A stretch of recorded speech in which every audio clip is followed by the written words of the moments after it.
में हम बात करेंगे Newton-Raphson load flow method. Load flow के लिए बहुत सारे मेथड्स हैं, जैसे हमने देखा था पहले गॉस सीडल मेथड। इसी तरह एक और मेथड है न्यूमेरिकल मेथड, जिसको हम बोलते हैं न्यूटन-रैप्सन लोड फ्लो मेथड। हम क्यों न्यूटन-रैप्सन लोड फ्लो चूज़ करते हैं? क्योंकि गॉस सीडल मेथड के कंपैरिजन में इसकी कन्वर्जेंस फास्ट है, यानी कि ये सोल्यूशन पे क्विक पहुंचता है, मिनिमम नंबर ऑफ आइट्रेशंस, और ये कंप्यूटर में स्पेस भी लेस रिक्वायर होती है इसकी। So before going into this method, हम पहले अंडरस्टैंड करेंगे कि हमारे पास कैसी इक्वेशंस होती है। अगर हमारे पास एक n बस पावर सिस्टम है और उसमें एक बस है kth बस, उस बस पे सपोज जनरेटर लगा है जो उसको सप्लाई करता है Sg, और उस पर एक लोकल लोड लगा है वो है Sl। तो जो टोटल पावर होगा आगे जो फ्लो करेगा हम बोलते हैं उसको Sk, पावर इंजेक्टेड है kth बस। Sk होता है बराबर Sg माइनस Sl। Sl को आप लिख सकते हो PL, real power plus reactive power. Similarly इसका भी रियल पार्ट होता है और रिएक्टिव पार्ट। अब हम देखेंगे पावर फ्लो में हमने फॉर n बस सिस्टम हमने डिराइव की है कि जो लोड बस होती है, लोड बस, उस पर हमने पावर देखा है कि Pk होता है इंजेक्टेड पावर, रियल पावर होता है बराबर, अगर n बस सिस्टम है, summation of I runs from 1 to n mod yki vi vk conjugate cos of theta ki plus delta i minus delta k, जहाँ पे yki है ये एडमिटेंस है between node k and i। Between जो बस जिस पे हम पावर देखें उसके बीच एडमिटेंस क्या है, और कोई भी बस पावर सिस्टम में हो उनके बीच जो एडमिटेंस है वो yk रिप्रेजेंट करती है। yk होता है बराबर yki mod angle theta ki। Suppose अगर हमारे पास एक 2 बस सिस्टम है, बस 1 और बस 2, उसमें ट्रांसमिशन लाइन कनेक्टेड हो जिसकी कुछ रेजिस्टेंस हो और कुछ रिएक्टेंस, तो इसकी yki किसके बराबर होगी? ये होगी बराबर y12, यहाँ पे 1 और बस 1 और 2 के बीच में y12 होगा बराबर 1/z12, वो होगा बराबर 1/r प्लस gx। अगर हम ये देखेंगे कॉम्प्लेक्स क्वांटिटी है, इसका कुछ मॉड होगा और इसका कुछ एंगल होगा, वो रिप्रेजेंट करती है ये क्वांटिटी थीटा ki और yki। दूसरी क्वांटिटी है vi, बस i की वोल्टेज फेज़र, इसका कुछ मैग्नीट्यूड होगा और कुछ एंगल जिसको हम डेल्टा i से रिप्रेजेंट करते हैं। सपोज अगर ये बस 1 है, सपोज इसका वोल्टेज हम रिप्रेजेंट करें v1 एंगल 0 डिग्रीज, और इसका हम v2 एंगल सपोज del2। सो इस बस सिस्टम में vi होगा 1 एंगल 0, डेल्टा i होगा 0। सिमिलरली vk, kth बस जिस पे हम कैलकुलेट करते हैं ये पावर, उस बस की वोल्टेज फेज़र होगी बराबर vk mod del k। So similarly reactive power की इक्वेशन होती है बराबर minus summation I runs from 1 to n yki vi vk sine theta ki plus delta i minus delta k। ये इक्वेशंस हम कहाँ से लाते हैं वो दूसरे वीडियो में आप देख सकते हो। सो हमें जो लोड बस होती है, यहाँ पे हमें लोड पता होता है, यानी कि रियल पावर और रिएक्टिव पावर हमें पता होता है, यानी ये दो टर्म्स हमें पता होती है, और हमें एडमिटेंस मैट्रिक्स भी पता होती है सिस्टम की, क्योंकि ट्रांसमिशन लाइन्स की जो एडमिटेंस होती है उससे हम डेवलप करते हैं एडमिटेंस मैट्रिक्स। फिर मसला आया vi और vk। vi जो है बस वोल्टेज, ith बस जो कनेक्टेड है vk, जिस बस पे हम ये पावर नोन है। अगर हमें सपोज 2 बस सिस्टम होगा, उसमें एक बस लैक होगी तो vi नोन होगा, तो vk फाइंड करना होगा। सो vk हम फाइंड करते हैं in terms of pk known होता है, तो ये जो इक्वेशन है ये नॉन लीनियर है। इस इक्वेशन को हम सॉल्व करते हैं, और इस इक्वेशन को हम सॉल्व करते हैं यूजिंग न्यूटन-रैप्सन लोड फ्लो, वो हम आगे देखेंगे। सिंस pk जो है और क्योंकि ये दोनों जो है रिप्रेजेंट करती हैं kth बस। अगर सपोज एक सिस्टम में 3 लोड बसेस होंगी, उनको मैं डिनोट करूँगा, सपोज इन ए 4 बस सिस्टम। अब 4 बस सिस्टम इज़ देयर और बस नंबर 1 जो है वो स्लैक है और बस 2 3 4 जो है वो लोड बसेस है। तो उसमें हमें क्या मिलेगा, हमें पी के पता हो गया, यानी कि के का वैल्यू P2 हमें पता होगा, हमें P3 पता होगा, P4, Q2, Q3 और Q4 हमारे पास नोन होगा। तो हमारे पास अननोन क्वांटिटीज़ क्या होगी, अगर स्लैक बस 1 है तो इसकी बस रेफरेंस बस होगी, इसकी वोल्टेज होगी 1 एंगल 0। अब बस 2 पे V2 और एंगल डेल्टा 2 अननोन होगा, similarly V3 angle delta 3 unknown होगा, similarly V4 angle delta 4 unknown होगा। सो इन एन बस सिस्टम हमारे पास कितने वेरिएबल्स अननोन है, 1 2 3 4 5 6, 3 बस सिस्टम है हमारे पास, 4 बस सिस्टम में हमारे पास 6 वेरिएबल अननोन है। So we can say we have number of load buses is n-1 here, क्योंकि एक बस लैक है n-1। सो n-1 आएगा यहाँ पे 3 - 4 - 1 वो आएगा 3 वेरिएबल्स होते हैं इसके ट्वाइस। सो वी से नंबर ऑफ अननोन्स होते हैं हमारे पास 2n-1 अगर हमारे पास एक स्लैक बस होगी और बाकी लोड बसेस होंगी। अब 2n-1 वेरिएबल्स हैं, इनके लिए हमें 2n-1 इक्वेशंस होनी चाहिए, क्योंकि आपने छोटे क्लास में पढ़ा होगा जब हम दो इक्वेशंस पढ़ते हैं x + 2y + 3 = 0, 2x + 3y + 4 = 0, यहाँ पे दो वेरिएबल्स हैं तो हमारे पास होनी चाहिए दो इक्वेशन इनको सॉल्व करने के लिए, साइमल्टेनियस सॉल्यूशन के लिए। सिमिलरली यहाँ पे 2n-1 यानी कि यहाँ पे 6 वेरिएबल्स हैं तो हमारे पास 6 इक्वेशंस होती है। वो इक्वेशंस हम कहाँ से लाते हैं, वो हम P2 इक्वेशन को लिखते हैं खोल के, P3 P4 ये 6 इक्वेशंस। सो हम इन 6 इक्वेशंस को सॉल्व करते हैं टू गेट दीज 6 वेरिएबल्स। वही न्यूटन-रैप्सन मेथड का काम होता है। सपोज P के हमारे पास है summation I runs from 1 to n YKI VI V के conjugate mod cos of theta KI plus delta I minus delta K। इस सिस्टम में अब अप्लाई करेंगे हम P के, पहले हम फाइंड करेंगे P2, वो आएगा बराबर, अब I रन करेगा 1 to 4, क्योंकि 4 बस सिस्टम है, यहाँ पे हमने लिया था एग्जांपल। सो यहाँ पे भी K का वैल्यू है, वहाँ पे रिप्लेस होगा वो पहली बस की वजह से 2, यहाँ पे 2 लिया मैंने, वो आएगा Y2I VI V2 conjugate cos of theta 2I plus delta I minus delta 2। अब इस इक्वेशन को फर्दर देखो, अब हम खोल के देखेंगे इसको, P2 होएगा बराबर, समेशन यहाँ पे खुल जाएगा, यानी कि पहले I का वैल्यू 1 2 3 4 तक जाएगा।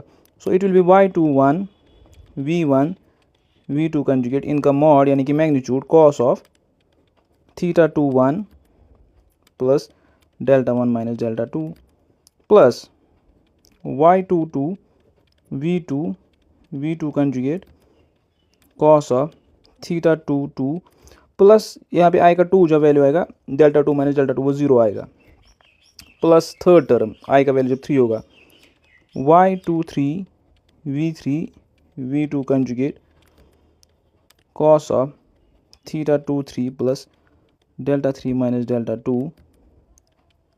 फिर चौथी तरह वो I होगा 4 Y24 V2 conjugate cos of delta 4 plus theta 4 minus theta 2। ये आई P2 इक्वेशन। P2 नोन होगा तो ये कॉन्स्टेंट होगी। सो इन टर्म्स ऑफ हम देखेंगे P। सिमिलरली हम P3 के लिए ऐसी इक्वेशन लिखेंगे और P4 के लिए ऐसी इक्वेशन, 3 इक्वेशन आई। फिर हम Q2 के लिए इक्वेशन लिखेंगे, Q3 और Q, हमारे पास 6 इक्वेशन आए। इन इक्वेशंस को हम सॉल्व करेंगे न्यूमेरिकल मेथड से। न्यूमेरिकल मेथड में क्या होता है, हम इनिशियल गेस लेते हैं। देखो इस सिस्टम में हमें Y नोन होगा और थीटा नोन होगा, क्योंकि ये बस एडमिटेंस मैट्रिक्स का एलिमेंट है। V1 अगर रेफरेंस बस है तो V1 वैल्यू होगा बराबर 1 एंगल 0 डिग्री, यानी कि इसका मैग्नीट्यूड होगा 1। V2 जो है वो हमें फाइंड करना है, तो हम इनिशियल गेस के लिए इसका वैल्यू भी 1 लेते हैं। फिर हम डिफरेंट आइट्रेशंस करते हैं रन, और जब तक हमारा कन्वर्जेंस ना आए तो हम बोलते हैं सॉल्यूशन आ गया। सो ये था बैकग्राउंड कि हमें सॉल्व क्या करना है, नॉन लीनियर इक्वेशंस हमें सॉल्व करनी है। लेकिन ये नॉन लीनियर इक्वेशन सॉल्व करना डिफिकल्ट होती है। क्यों? सपोज हमारे पास इक्वेशन है x + y + 3 = 0, ये लीनियर इक्वेशन है।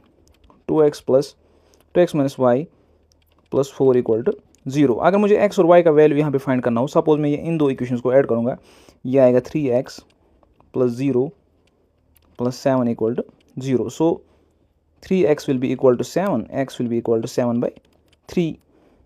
अब हम ये x का वैल्यू किसी भी इक्वेशन में डालेंगे तो y का वैल्यू आएगा। सो अगर हम इसमें डालेंगे x इक्वल टू 7/3 इस इक्वेशन में, 7/3 plus y plus 3 equal to 0। So our y will be y plus 7, 3 is 9 plus 16/3 equal to 0। So y will be minus 16/3। So ये दो इक्वेशंस थी, इनका सोल्यूशन आया एक point. So these two equations were representing two straight lines, और इनका solution आया इनका जो इंटरसेक्शन है। ये दो इक्वेशन जो थी ये इस सोल्यूशन पॉइंट को दोनों सेटिस्फाई करेंगी, यानी कि अगर मैं x का वैल्यू और y का वैल्यू इन दोनों में पुट करूँ तो दोनों का वैल्यू 0 आएगा। सो ये होगा इनका सोल्यूशन। इनमें ईजी था वैल्यू पुट करना और आंसर फाइंड करना। लेकिन अगर हमारे पास नॉन लीनियर इक्वेशन होगी, suppose x plus x square y plus 4 equal to 0, x sine y plus 5 equal to 0, यहाँ पे एक वेरिएबल को सेपरेट नहीं कर सकते, फिर इसमें पुट करेंगे तो सोल्यूशन फाइंड करेंगे। ऐसी इक्वेशंस को सॉल्व करना डिफ़िकल्ट होता है क्योंकि ये नॉन लीनियर है। या तो इनमें दूसरी फंक्शंस प्रेजेंट है, सपोज ट्रिग्नोमेट्रिक, या तो इनमें पावर ग्रेटर देन 1 है किसी भी टर्म का। सो इन इक्वेशंस को सॉल्व करने के लिए इनको हम पहले लीनियराइज करते हैं, इनकी लीनियर अप्रॉक्सीमेशन यानी कि इस फॉर्म में लाते हैं, फिर हम सब्स्टिट्यूशन से इजी इनको सॉल्व करते हैं। वही इनको लीनियराइज करने में हमें न्यूटन-रैप्सन मेथड हेल्प करता है। सो लीनियराइज कैसे करें वो अब हम देखेंगे फर्दर आगे। सपोज अगर हमारे पास एक नॉन लीनियर इक्वेशन है, कोई नॉन लीनियर इक्वेशंस का ग्राफ होता है एक curve, not straight line. Suppose अगर मैं एक यहाँ पे ग्राफ डालूँ, अगर मैं कुछ एक स्ट्रेट लाइन डालूँ, ये है graph of a linear equation x plus y equal to something c। लेकिन अगर हमारे पास non linear equation, non linear x square से स्टार्ट होती है, सपोज हमारे पास एक quadratic equation x square plus 2x plus 5 equal to 0, इस इक्वेशन का ग्राफ होगा समथिंग लाइक दिस, पैराबोलिक। अगर मैं आगे जाऊंगा एक्स क्यूब पे, उसका ग्राफ होगा समथिंग लाइक दिस। सिमिलरली अगर x4 तक जाऊंगा, समथिंग लाइक दिस। सो जितना भी पावर बढ़ता है तो लीनियर इक्वेशन ऐसे बनती है। या हमारे पास है साइन x, इसका ग्राफ है ऐसे इक्वेशंस को न्यूमेरिकल मेथड से कैसे सॉल्व करें वो हम देखेंगे। सपोज अगर हमारे पास एक इक्वेशन है और उसको ये मेथड ग्राफिकली हम अंडरस्टैंड करते हैं, ये सोल्यूशन कैसे फाइंड करता है। इक्वेशन है कोई, उसका ग्राफ है ऐसे, उसमें हम इस केस में हम क्या करते हैं, पहले हम एक इनिशियल गेस लेते हैं, initial guess. Suppose f of x equal to c एक फंक्शन है जिसका जो ऐसे ग्राफिकली रिप्रेजेंट है f of x equal to c, यानी कि x का वो वैल्यू फाइंड करना है हमें जिससे इस फंक्शन की वैल्यू c आए, वो इसका सोल्यूशन होगा। तो हम इनिशियल गेस लगाते हैं, हम बोलते हैं कि लेट अस से x1 is the solution. x1 का हम कुछ वैल्यू देते हैं तो वो फिर देखते हैं इसका सोल्यूशन आएगा कि नहीं। वैसे तो वो गेस होगा तो वो सोल्यूशन नहीं होगा, तो वो एक्चुअल सोल्यूशन पे हम कैसे पहुंचेंगे। हम ग्राफ के लिए इसको देखते हैं। सपोज अगर वो इस फंक्शन का पहले देखो सोल्यूशन पॉइंट्स ये और ये हैं, जहाँ पे ये x एक्सिस को क्रॉस करता है, जहाँ पे y है या f ऑफ x है 0। अब देखो इस फंक्शन पे वायर y 0 इन दो पॉइंट्स पे। सो जब मैंने सपोज गेस लिया x1, वो एक्चुअल सोल्यूशन से कुछ डिफरेंस दूर है। सो वी से अगर हम इस गैस को कुछ डेल्टा x ऐड करेंगे तो हम पहुंचेंगे एक्चुअल सोल्यूशन पे। ये तो हमने गैस किया। अब हमें ये जो है एस्टिमेटेड वैल्यू ये कितना है ये हम फाइंड करेंगे। ये हम कैसे फाइंड करते हैं, ये हम न्यूटन-रैप्सन मेथड से फाइंड करते हैं। ये सपोज यहाँ पे x1 मैंने इनिशियल गैस लिया, लेकिन ये सोल्यूशन पॉइंट से इतना दूर है डेल्टा x, इस पॉइंट को मैं फाइंड करूँगा। So we take x1 initial guess, हम फंक्शन का यहाँ पे वैल्यू फाइंड करते हैं f ऑफ x1 y, वो आप देखोगे भी। फिर मैं यहाँ पे इस फंक्शन का टेंजेंट फाइंड करता हूँ x1 पे। सो दैट विल बी, पहले हमने इनिशियल गैस लिया x1, इनिशियल गैस दूसरा मैंने टेंजेंट फाइंड किया x1 पे, that will be D f of x1 by d x. फिर हम देखेंगे ये टेंजेंट इस x एक्सिस को कहाँ पे क्रॉस करती है और वो सॉल्यूशन की कितनी क्लोज है। सपोज इसने यहाँ पे क्रॉस किया, इस पॉइंट को हम लिखेंगे x2। अब हम देखेंगे इस x2 का वैल्यू हम फाइंड करेंगे, क्यों वो आपको आगे समझ आएगा। पहले मैंने x1 इनिशियल गेस लिया, यहाँ पे टेंजेंट डाला, so that tangent will d f by d x at x1। अब हमें इस टेंजेंट की इक्वेशन फाइंड करनी है। इस पॉइंट के दो कोऑर्डिनेट्स हैं x1 comma F of x1, और इस पॉइंट के दो कोऑर्डिनेट्स होंगे, यहाँ पे है x2 कामा y कितना है, यहाँ पे y कोऑर्डिनेट है यहाँ पे 0। सो इस टेंजेंट की हम इक्वेशन निकालेंगे। हमें पता होता है स्लोप ऑफ अ टेंजेंट होता है बराबर y2 minus y1 y coordinate divide by x2 minus x1। जो m है ये स्लोप रिप्रेजेंट करता है, यानी कि d f by d x at x1 equal to y2 हम यहाँ पे लेते हैं, वो y2 0 है, 0 माइनस y1 कितना है f of x1 divide by x2 minus x2 है x2 माइनस x1 है x1 initial case.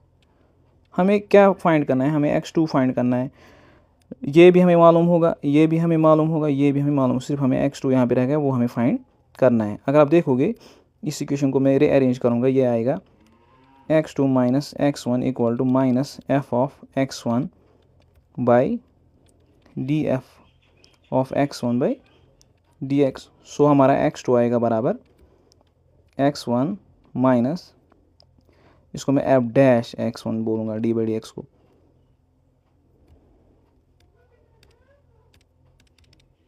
Sorry F of x1 divide by f dash x1। सो ये आया हमारा x2। सो x2 वैल्यू डिपेंड करेगा इनिशियल केस पे, function के वैल्यू इनिशियल केस पे और derivative. So this x2 what will give, x2 से हम रिपीट करेंगे ये प्रोसेस, हम फाइंड करेंगे ये इक्वेशन में कहाँ पे लाई करता है। सो हम फाइंड करेंगे एफ ऑफ x2, फिर हम इस पॉइंट का टेंजेंट निकालेंगे। वो टेंजेंट ऑलमोस्ट ऐसे यहाँ पे वो पहुँचा सॉल्यूशन पॉइंट पे।